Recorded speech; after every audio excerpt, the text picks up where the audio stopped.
यूं तो भगवान शिव के कई अंशावतार माने गए हैं, जिनका वर्णन हमें कई पुराणों में मिलता है। मुख्यतः शिव पुराण में हर एक अवतार का विस्तार से वर्णन है। उनके हर एक अवतार की हमारे इतिहास में एक विशेष भूमिका रही है। पर आज हम केवल उनके 3 ऐसे अवतारों की बात करेंगे, जिनके बल, पराक्रम, शक्ति की कोई सीमा न थी। इस रोचक वीडियो को अंत तक अवश्य देखें। फूलचंद बर्मन चैनल में आपका स्वागत है। अगर आपको हमारे वीडियो पसंद आते हैं तो कृपया चैनल को सब्सक्राइब और वीडियो को लाइक अवश्य करें।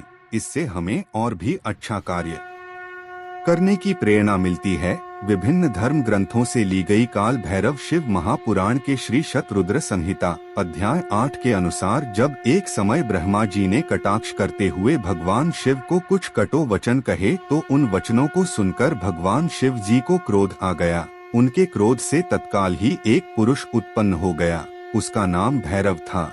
भगवान शिव ने उस पुरुष को आदेश देते हुए कहा, हे कालराज, तुम साक्षात काल के समान हो, इसीलिए आज से तुम जगत में काल भैरव के नाम से विख्यात होगे।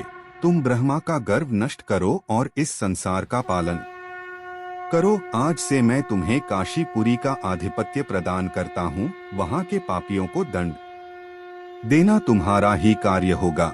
भगवान शिव के इस आदेश को काल भैरव ने प्रसन्नता पूर्वक ग्रहण किया। तत्पश्चात उन्होंने अपनी बाईं उंगली के अग्रभाग से ब्रह्मा जी का 5वां सिर काट दिया। यह देखकर ब्रह्मा जी भयभीत होकर शतरुद्र का पाठ करने लगे। ब्रह्मा जी को शिव जी का अपमान करने पर अत्यंत पछतावा हुआ। तब भगवान शिव ने भी उन्हें क्षमा कर दिया। तत्पश्चात भगवान शिव ने काल भैरव को आज्ञा दी कि वे सदा भगवान ब्रह्मा और भगवान विष्णु जी का आदर करें और पापियों को दंड प्रदान करें। वीरभद्र माता सती ने जब अपने प्राणों की आहुति दे दी थी तो उस समय क्रोधित होकर भगवान शिव ने तक्ष प्रजापति के यज्ञ को भंग करने का निश्चय किया और वहीं उन्होंने अपने एक जटा को निकालकर रोष पूर्वक धरती पर पटक दिया, जिससे महाबली वीरभद्र उत्पन्न हुए और एक दूसरी जटा से भगवान शिव ने भद्रकाली को उत्पन्न किया, जो बड़ी भयंकर दिखाई देती थी। क्रोध से भरे हुए भगवान शिव ने वीरभद्र और भद्रकाली से कहा कि तुरंत जाओ और दक्ष का यज्ञ नष्ट कर दो और उसका मस्तक काट के मेरे सामने लाओ। यदि कोई देवता, गंधर्व, यक्ष अथवा अन्य कोई तुम्हारा सामना करने के लिए प्रस्तुत हो तो उन्हें भी शीघ्र और सहसा भस्म कर डालना। तब वीरभद्र और भद्रकाली ने जहाँ यज्ञ हो रहा था वहाँ के बाहरी इलाके को तहस नहस करना आरंभ कर दी। पहरेदारों ने उनको रोकने की कोशिश की तो उन दोनों ने सबके सिर काट दिए।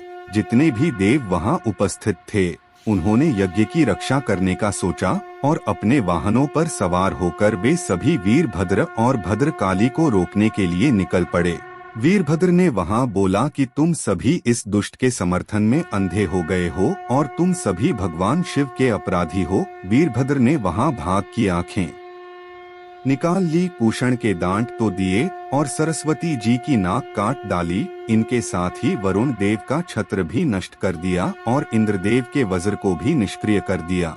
इस प्रकार लगभग सभी देवों को पराजित कर और यज्ञ को नष्ट कर वीरभद्र ने दक्ष का सिर काट दिया। कूर्म पुराण के पूर्व भाग अध्याय 14 के अनुसार महाबली वीरभद्र ने सुदर्शन चक्र को स्तंभित कर गरुड़ पर बैठकर आते हुए भगवान विष्णु को भी तीक्ष्ण बाणों से कर दिया था।